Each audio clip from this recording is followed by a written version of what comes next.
The trip to Kimberley, Johannesburg and Pretoria was a pleasant one.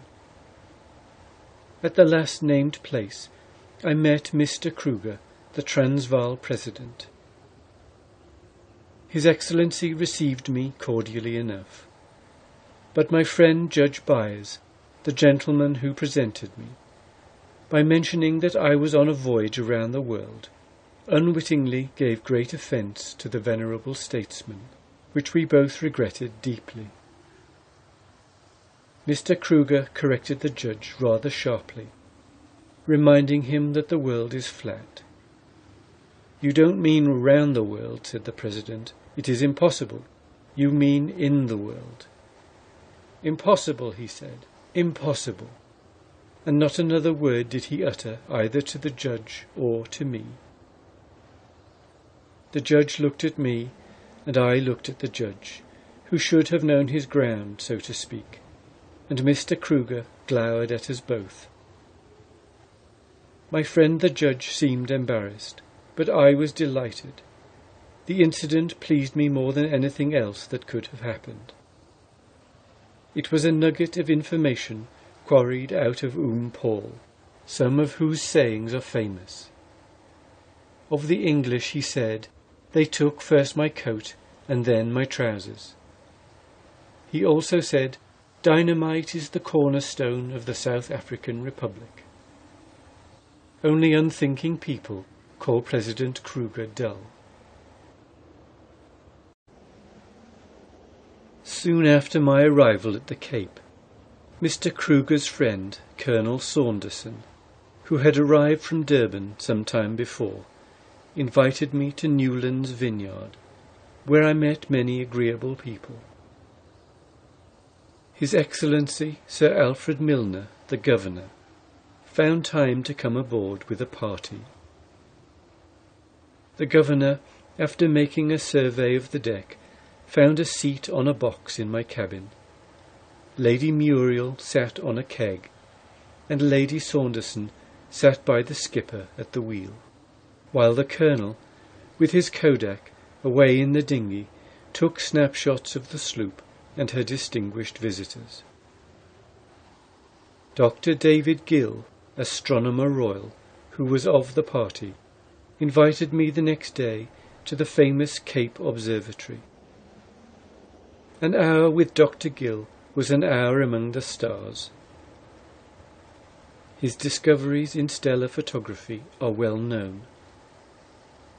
He showed me the great astronomical clock of the observatory, and I showed him the tin clock on the Spray, and we went over the subject of standard time at sea, and how it was found from the deck of the little sloop, without the aid of a clock of any kind.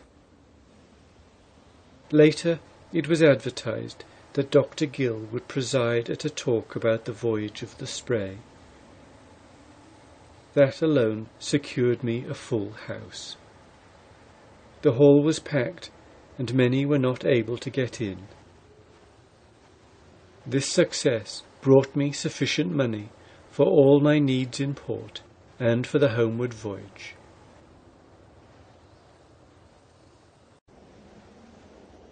After visiting Kimberley and Pretoria, and finding the Spray all right in the docks, I returned to Worcester and Wellington, towns famous for colleges and seminaries, past coming in, still travelling as the guest of the colony. The ladies of all these institutions of learning wished to know how one might sail round the world alone, which I thought augured of sailing mistresses in the future, instead of sailing masters. It will come to that yet, if we menfolk keep on saying we can't.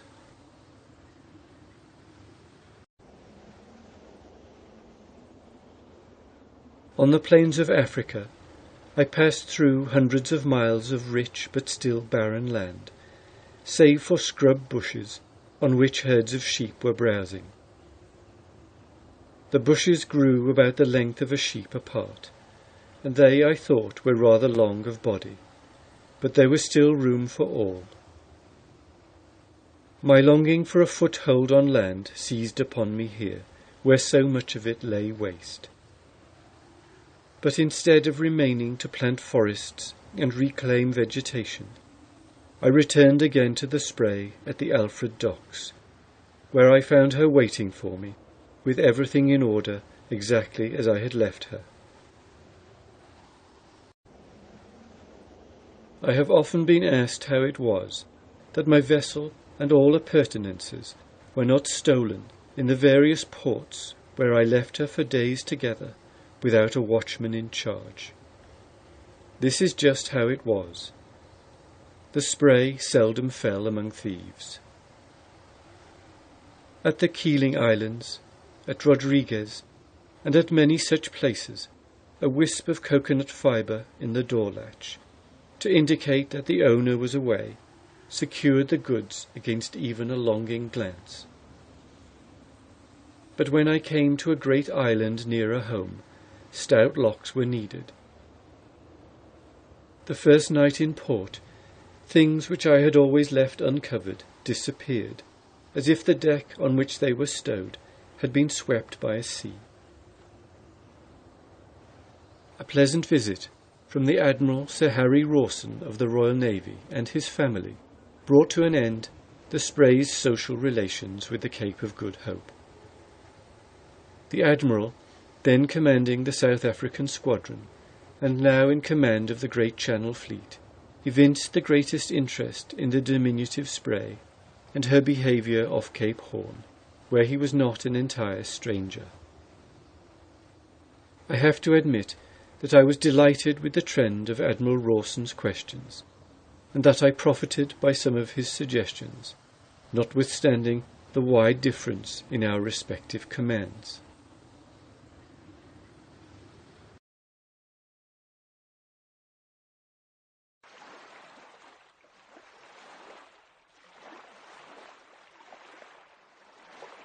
On March 26, 1898, the Spray sailed from South Africa, the land of distance and pure air, where she had spent a pleasant and profitable time. The steam-tug Tigre towed her to sea from her wonted berth at the Alfred docks, giving her a good offing.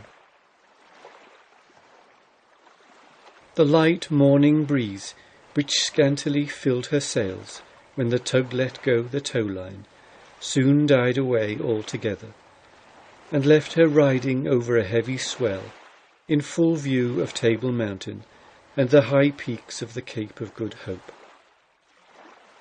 For a while, the grand scenery served to relieve the monotony.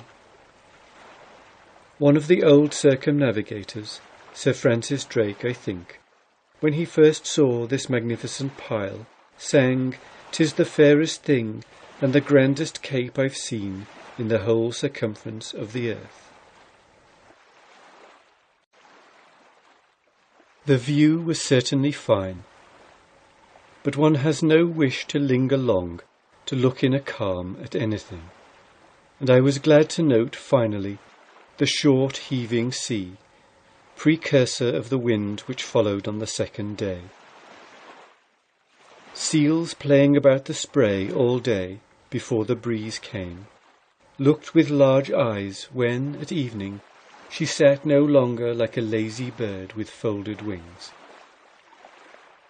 They parted company now, and Spray soon sailed the highest peaks of the mountains out of sight, and the world changed from a mere panoramic view to the light of a homeward-bound voyage. Porpoises and dolphins, and such other fishes as did not mind making 150 miles a day, were her companions now for several days. The wind was from the southeast. This suited the Spray well, and she ran along steadily at her best speed, while I dipped into the new books given me at the Cape, reading day and night. March 30 was for me a fast day in honour of them. I read on, oblivious of hunger or wind or sea, thinking that all was going well, when suddenly a comber rolled over the stern and slopped saucily into the cabin, wetting the very book I was reading. Evidently it was time to put in a reef, that she might not wallow on her course. March 31. The fresh southeast wind had come to stay. The Spray was running under a single reefed mainsail, a whole jib, and a flying jib besides, set on the Vailima bamboo, while I was reading Stevenson's delightful inland voyage. The sloop was again doing her work smoothly, hardly rolling at all, but just leaping along among the white horses, 1,000 gambolling porpoises keeping her company on all sides. She was again among her old friends, the flying fish, interesting denizens of the sea. Shooting out of the waves like arrows, and with outstretched wings, they sailed on the wind in graceful curves, then falling till again they touched the crest of the waves, to wet their delicate wings and renew the flight. They made merry the livelong day. One of the joyful sights on the ocean of a bright day is the continual flight of these interesting fish.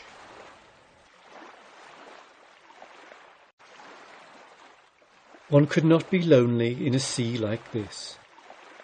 Moreover, the reading of delightful adventures enhanced the scene. I was now in the Spray and on the Oise in the Arethusa at one and the same time. And so the Spray reeled off the miles, showing a good run every day till April 11, which came almost before I knew it. Very early that morning I was awakened by that rare bird, the booby, with its harsh quack, which I recognized at once as a call to go on deck. It was as much as to say, "Skipper, there's land in sight." I tumbled out quickly, and sure enough, away ahead in the dim twilight, about 20 miles off, was St Helena. My first impulse was to call out, "Oh, what a speck in the sea!" It is in reality 9 miles in length and 2,823 feet in height. I reached for a bottle of port wine out of the locker and took a long pull from it to the health of my invisible helmsman, the pilot of the Pinta.